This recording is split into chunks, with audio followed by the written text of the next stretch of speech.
program Monday and Thursdays at 9 a.m. live on the KSJE Facebook page and YouTube channel. Each episode we get to hear from local medical experts, community leaders, and more. Join us every Monday and Thursday at 9 a.m. live on Facebook and YouTube, and every afternoon at 5:06 on KSJE 90.9 FM and 103.3 FM. Hi, I'm Megan, host of Radio Free Saturday Morning, the eclectic music mix beacon of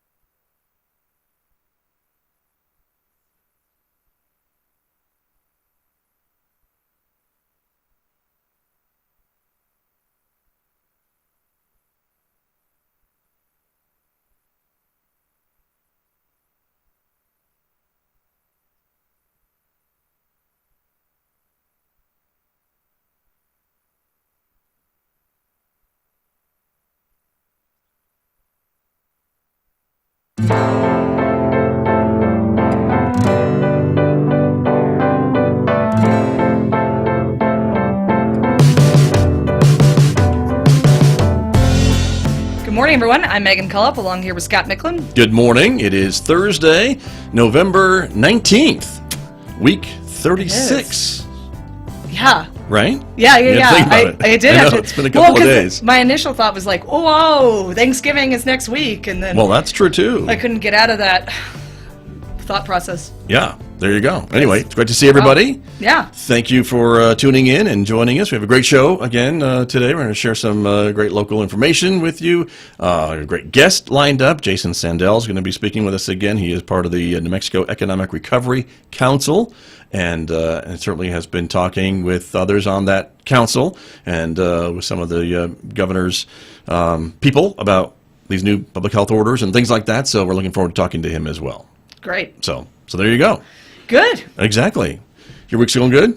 Yeah. Yes, thank you. Okay. All right. Well, there you go. All right. All is crazy because, I work in healthcare now. Yes, you do. So it's a little weird. But you're staying safe. Yeah. And that's good. We're safer there than we are, almost anywhere. Almost anywhere I think at that's this point probably because true. we have so much gear. Yeah. That's excellent. Well, very good. Well, why don't we go to our guest who's Cool. waiting, Yes. because I don't want to keep him waiting. But we're very thrilled to have Jason Sandell joining us once again, as I mentioned, from the Governor's Economic Recovery Council. He is joining us this morning on a video link, which I'm very excited about. That appears to be working, and let's just make sure. Jason Sandell, there he is. Good morning. Good morning, Scott. Good morning, Megan. How are you all today? We are good, thank you. Or I'll speak for myself, but I'm well. we've already determined Megan's I'm good well. too. Yes. But great to see you. And so I guess to start with, Jason Sandell, talk to me a little bit about the council. You are still meeting and you are still being able to, I guess, make suggestions to maybe not the governor personally, but folks on her team as she takes into account some of these public health orders. That's right, Scott. So there's 15 of us on the Economic Recovery Council, and we're spending probably 20 hours a week meeting and discussing what it is that we can do to open New Mexico back up. And obviously we've had some setbacks, but we're still doing the work of talking about COVID safe practices and doing what we can to get our economy going again. Very good. And so with that being said, Jason, talk to me a little bit about these latest public health orders, because certainly, folks who are watching and listening to us would be saying and screaming at their radio, well, we're not opening back up, we're shutting back down temporarily, we hope, because our numbers are just out of control. Certainly. Well, we have 70,451 cases thus far, and I think you said 36 weeks just a minute ago. I think that the scarier number is 776 current hospitalizations. Of course, there are 49 at San Juan Regional Medical Center. Just 2 or 3 weeks ago when I checked that number, which they post daily on their website, there were 9 positive inpatients at San Juan Regional, and today there are 49, or at least last night when I checked. There have been 1,290 people that have lost their lives, and and our positivity rate right now is at 9%, and just really headed through the roof. And so those numbers have left our governor with little choice, in fact, no choice, but to come back in with a revised public health order. And there's been a couple just in the past couple of days, but a revised public health order that is requesting that we put things on pause for a couple of weeks and really ask folks to stay home. And we can get into the meat of those public health orders, but that's really the basic thrust. Yeah, and that actually might answer this question, because we're talking about how unpredictable and quickly things can change and surge and ebb and flow. My question is about leadway time. So if I was a business owner and I found out on Friday that come Monday our capacity is changing again, we're shutting down again, has there ever been any consideration on how much leadway time we can give when it comes to these public health orders? Like maybe a few more days or a week would have been more appropriate? Yeah, Megan, we actually have active conversations along those lines, particularly with restaurants who have inventory in place. So, I mean, for instance, a restaurant will buy a week's worth of food, and now they're stuck with the inventory in many cases. And so it's a significant concern. And yet at the same time, the governor felt that it was necessary to step in quickly, very quickly, in this particular case, just because our numbers were going through the roof. Understood. And Jason Sandell, with some of this other information about the new public health order, it sounds like there's a little bit more, I don't know, about wiggle room of trying to keep some places open, curbside delivery, those types of things, without shutting everything down. Maybe as much as we saw maybe back in the spring. We saw, as you mentioned, kind of the revision to the public health order just that came out, I think, just yesterday, with some of the big box stores, and kind of making the decision that you've got to be serving food and beverages and things like that, or you need to go to curbside delivery as well. Is that all, I guess, part of these conversations that you and the council has with the governor's folks about how to keep some things moving and still be safe about it? Absolutely, Scott.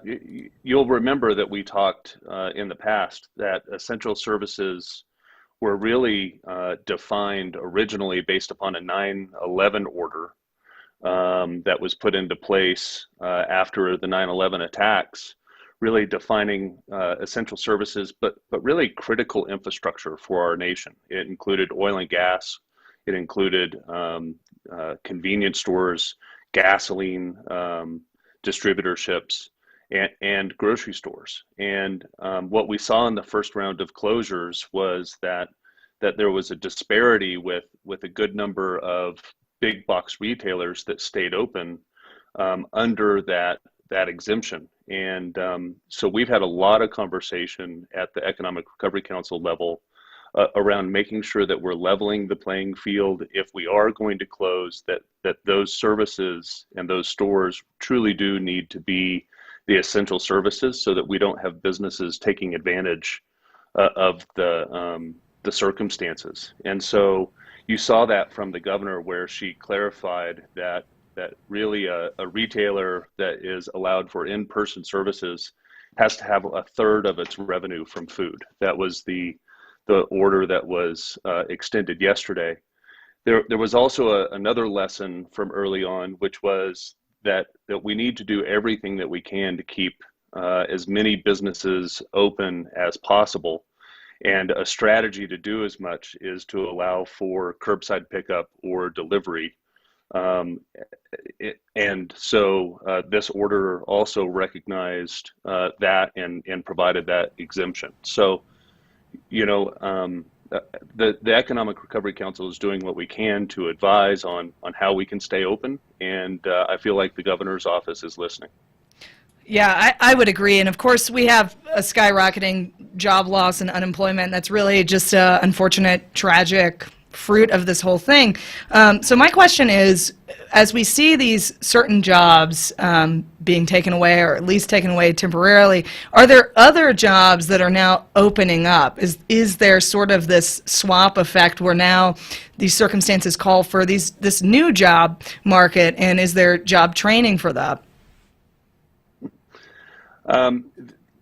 I know that the Department of Workforce Solutions provided us a briefing yesterday, and they were ready and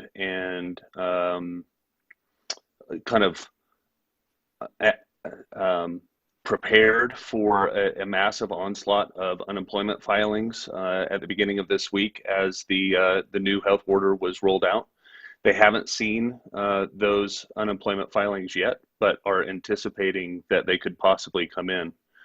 The hardest hit sectors have been hospitality, which includes hotels and restaurants, obviously because of tourism. And then also our oil and gas sector has been hit really hard across the state as well. And there is a significant focus on what it is that we can do to do additional job training and look for opportunities for other employment for folks across the state. A bright spot, to tell you the truth, is that as cities have been closing down and people have learned that they're able to work from home, telework, then people are actually moving to more rural areas of the nation, and New Mexico is a prime target for folks to move and continue to telework, no different than if they were in an apartment in New York City. So there are some changing dynamics in our economy that we still need to watch very closely and keep our finger on the pulse of. But that doesn't in any way minimize the devastating impact that has been felt by businesses and individuals across the state. Good point. And you sound like a real estate agent, Jason Sandell, but that's okay. And that's what they have told us as well. And I know maybe an area of job growth during all this would be... Real estate agent? I'm sorry, what's that? I said I've been accused of a lot of things before, but real estate agent? Well, there's another one for your list. Yeah, there you go. And as far as job growth goes, I suppose, and not to make light of this, but I think there's still a need for contact tracers with all of this to fill some positions. But I wanted to ask you too about the watch list that has been unveiled too from the Environment Department, and that to me, Jason Sandell, seems like another way to try to maybe talk about some of these outbreaks in more contracted terms and not having to maybe shut down an entire county, or to tell the public and to be transparent about where these cases are happening in our communities, what businesses are having trouble, and to just shut those individual businesses down temporarily so they can take the necessary response and then reopen after 2 weeks. Does that, again, that seems to be another kind of new approach as we see our cases increase, is by having these watch lists and by having the state share that information with the public on a daily basis.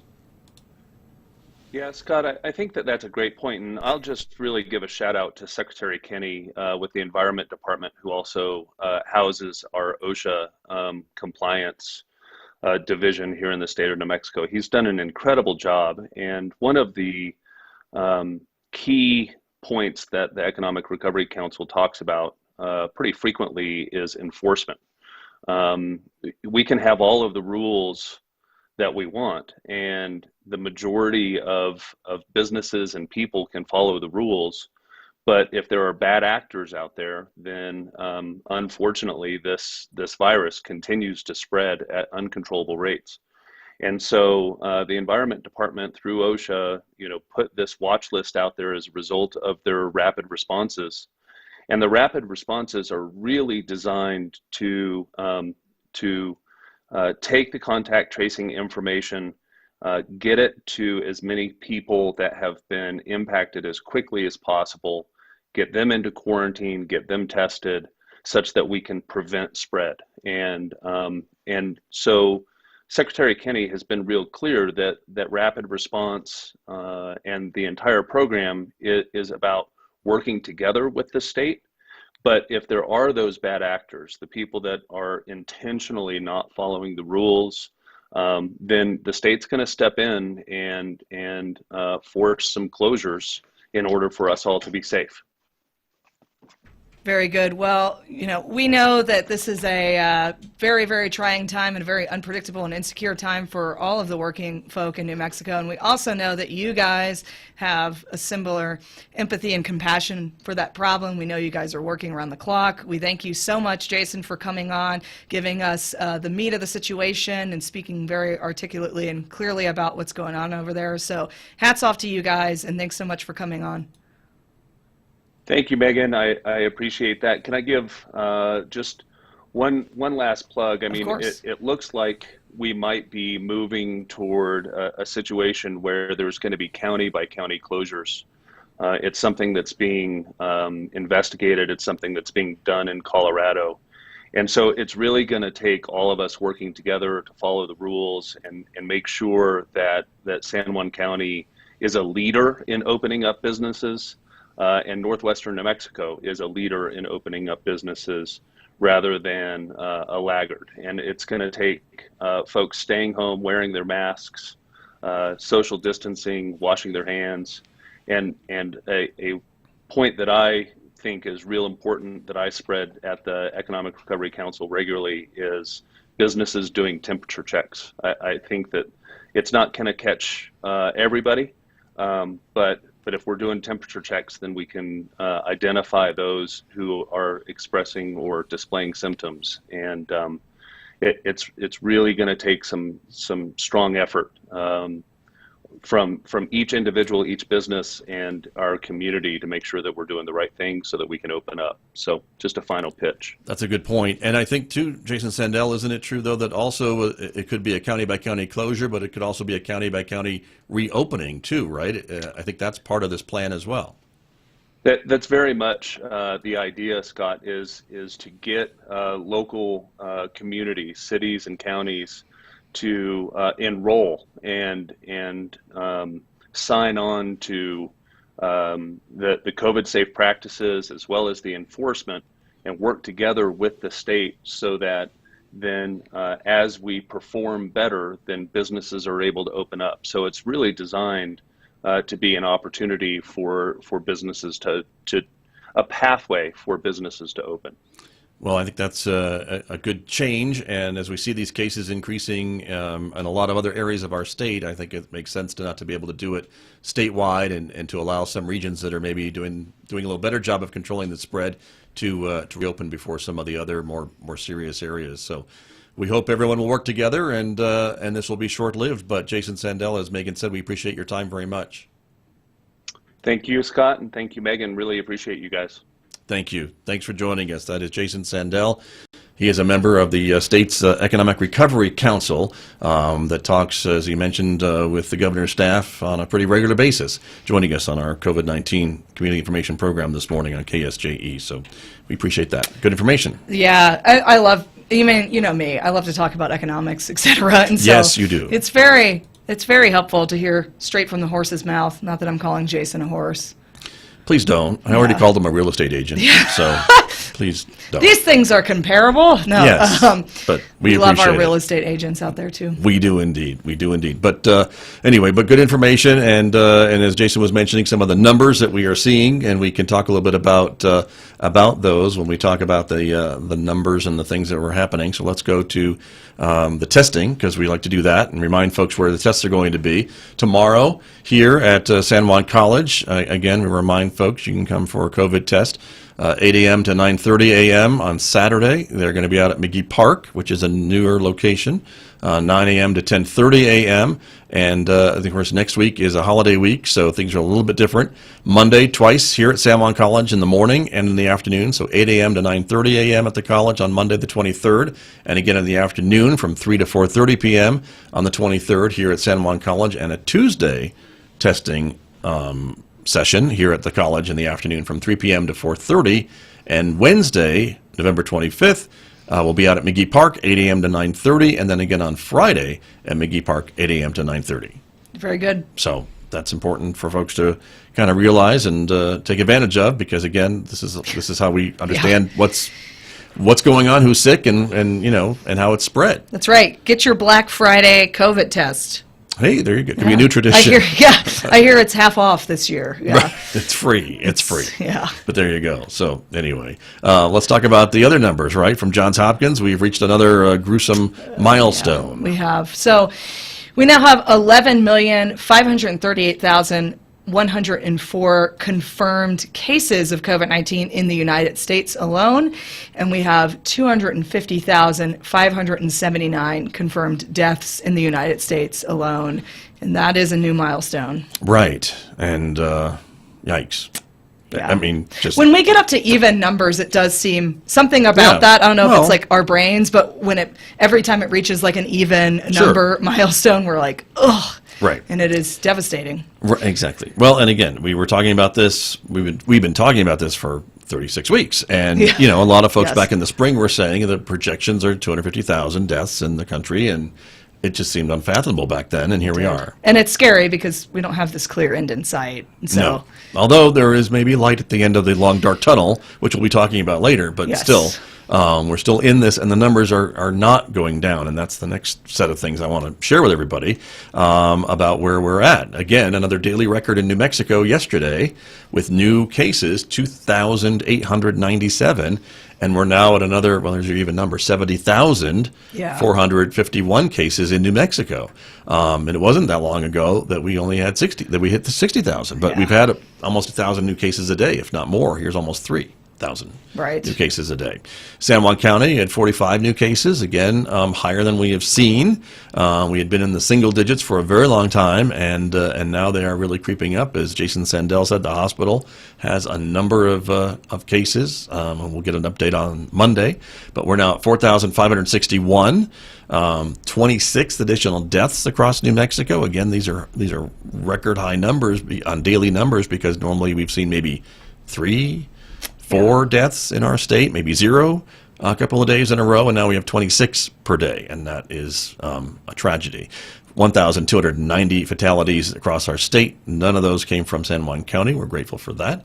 But another 497 recoveries, and we'll celebrate those as well. That's right. Awesome news for 26,338 recoveries. On the Navajo Nation, we can go to KSJE.com and show you there. They're seeing high numbers as well, everybody.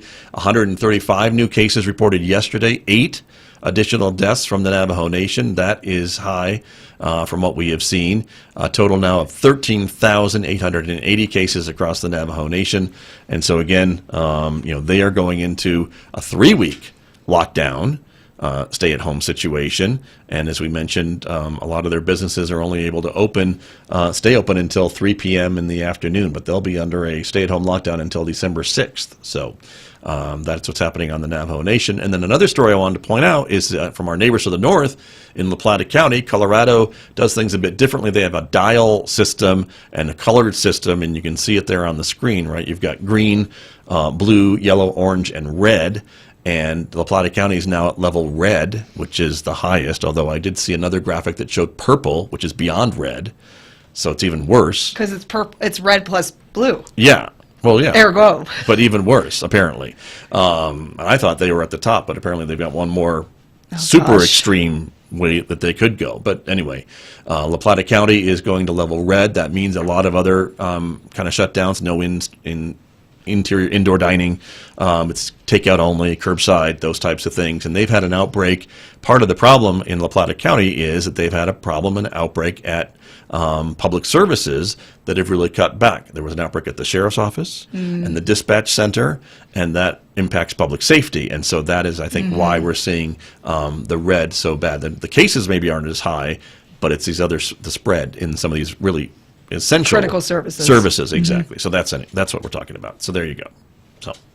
So there's that for everyone. Sobering news. Sharing that. And again, we're getting that information from our website at KSJE.com. The other thing we talked to Jason Sandell about was the watch list, which of course is coming out daily from the state environment department. So here's the latest cases on the watch list. And I want to make clear, because I think some folks are seeing it differently. These aren't when you see it like a 2 or a 3 or a 5, those are a number of COVID positive cases. Those are rapid responses. So that just means that they've had a case and now they're contacting and contact tracing all those different people that came into contact. So it may be more than just one case at these businesses.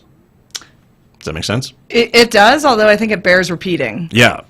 So these are rapid responses to these businesses. And so again, if a business has 4 rapid responses or more in a 2-week period, they have to shut down. So Right. it's not 4 cases, it's 4 rapid responses. And that means contract tracing. Correct. Okay.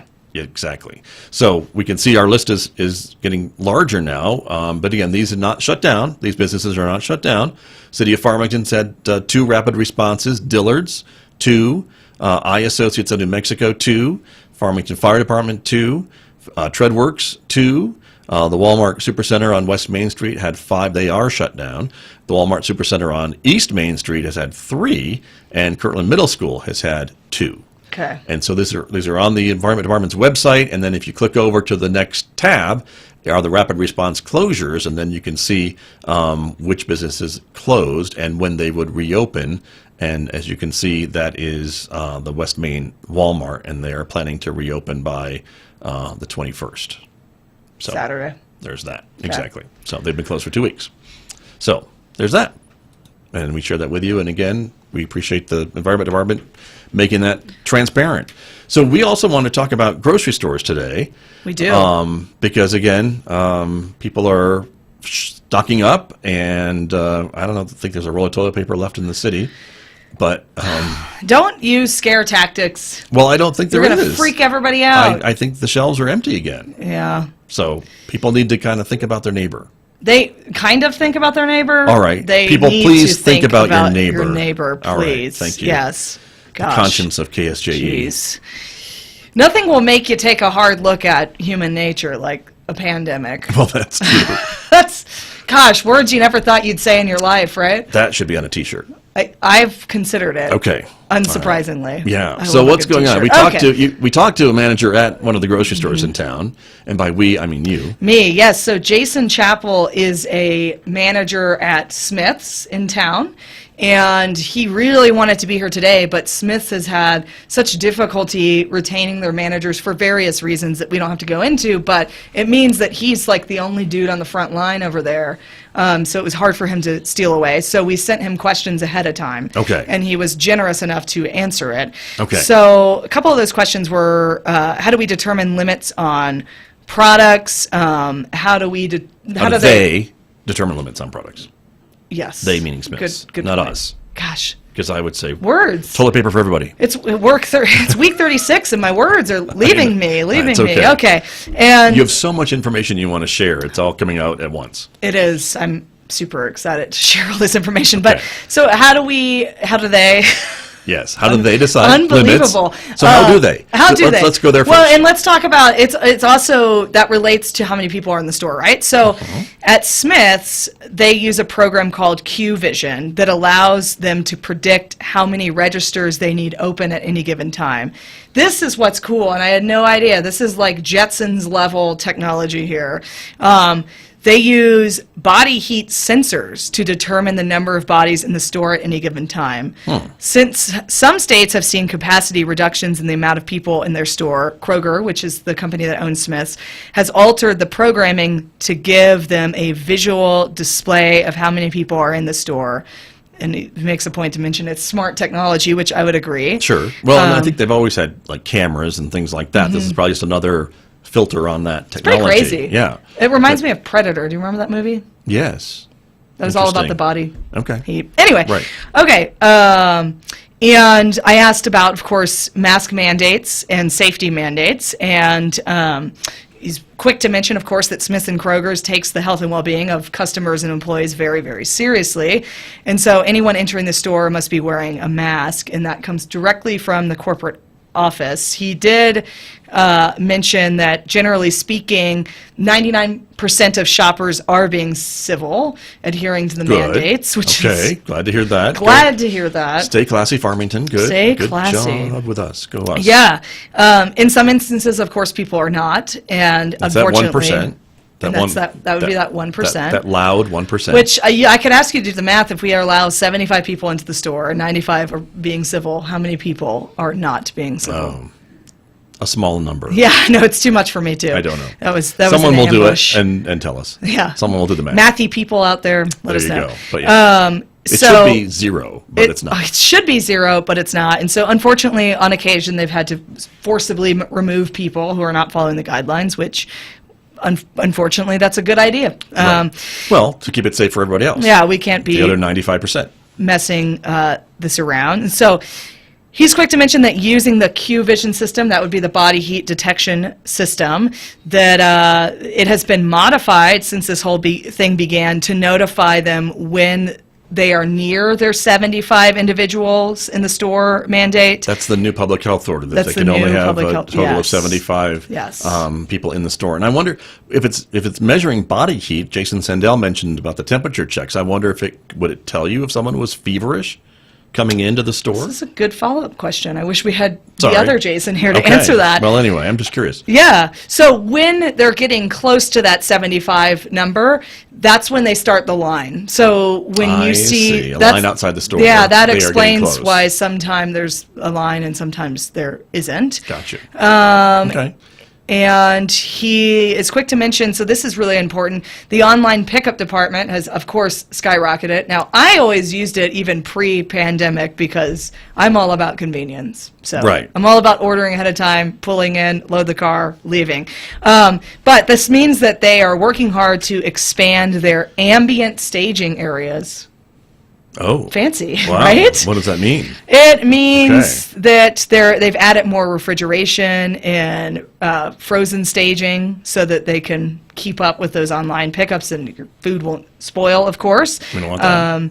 And So more people are doing this, so they need to expand those. Correct. Those ways to get the food out Correct. the door to the waiting cars. Correct. And the silver lining is that now online pickup is free after you to a certain level. Like if you pay, Okay. yeah, it's like something like $60 or more of an order, and it's free now, which is awesome. Okay.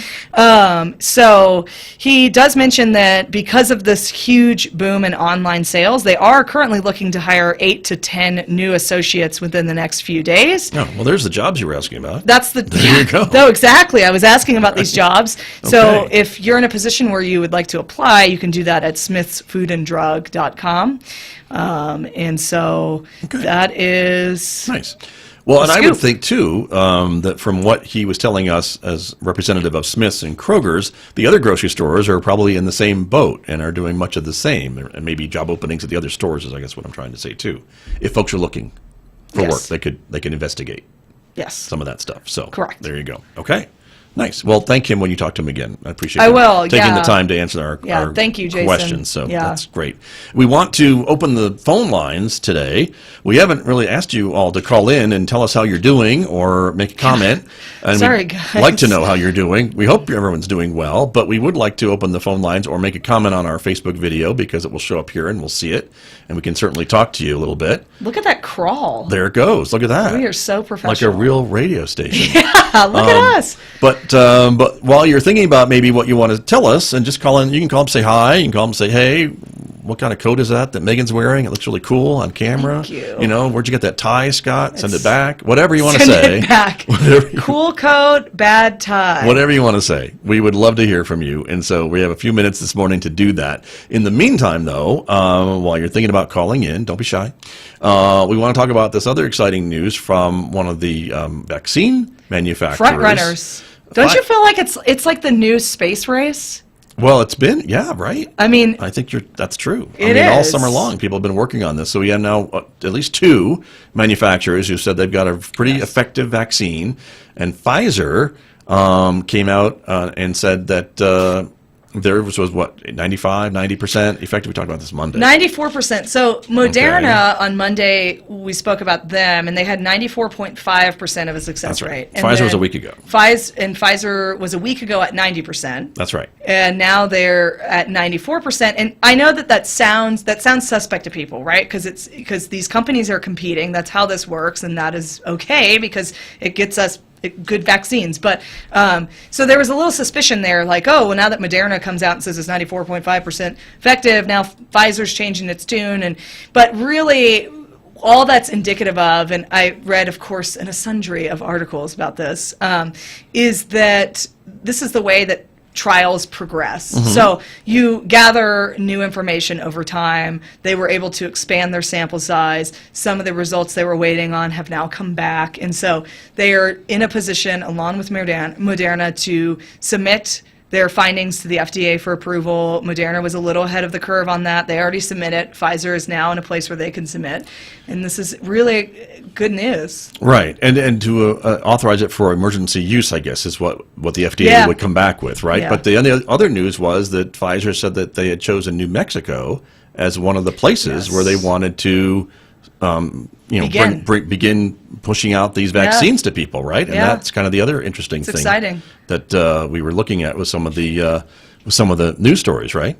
Right. And like for this one on the United screen right now from States- Reuters. Yep. So what do we got? What are the 4 states here? We know New Mexico's one. Yep, it'll scroll down and it'll show us here in a minute of the other ones. But and they gave the reasons that they selected them. I think the population and some of the other things that they were looking at Cases. as to why they were picking these 4 states. And of course, Pfizer is the one that needs to be refrigerated at a really cold temperature. Yes. Their vaccine in order to be New Mexico, Tennessee.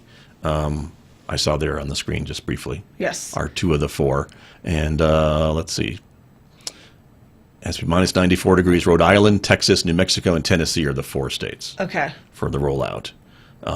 But there you go. So Yes. anyway, so we will get obviously more information of how that's going to work in our state and what that means. But I think it's kind of exciting news. That, Yes, and it's also cool. I mean, I always state this just because this is just a scientific revolution as well as a solution that can get us out of this thing and get us a little more back to normal, is that these 2 vaccines are the first of their kind because they're using a new technology. Right. Technology, synthetic mRNA is what it's called. it's almost a genetic type of vaccine, is. right? It's a trick. To go into to kind of It's a impact trick in COVID. a good way. Yes, Yeah, right. No. Yeah, it's replicating. Well, and it's happened a lot faster than if you use the traditional way of developing a vaccine. It would take a lot longer. We wouldn't be talking about that. Well, and the efficiency rate is much higher. Yeah. So this is great news, and my hope, and I think the hope of those who know more than I do, is that you can approve both vaccines, and then you can send both vaccines out into the world. Right. It's not a matter of who's going to win. It's a matter of, hey, we got 2 options here. Good. Even more production line. Good. Even more hope for us. So Exactly. Well, and that's the thing is now, once we get these vaccines approved, we need a lot of, tens of millions, hundreds of millions of doses to get 7 billion people inoculated. right. So there you And go. it'll be interesting to see how that shakes out. Indeed. Country to country. There you go. That's true. All right, everyone. We'd love to hear from you. If you want to call in, 566-3909 is the number here at KSJE, 505-566-390.9, or make a comment on our Facebook page. We have not, we haven't really heard from everybody, in a crickets. while. So there you go. Here's a comment about the race for the vaccine is our generation's Manhattan Project. That's probably true. That's true, except the Manhattan Project So maybe a little more led positive. to destruction. But they're right in the sense that it is a With science. scientific, Working together. working together and a Rubicon, like a scientific Rubicon, right? Yeah. The world was never the same after the Manhattan Project, and I think it's fair to say that the world is, it's already not the same, but True. it's there's going to be more superbugs out there. This new technology is a big deal.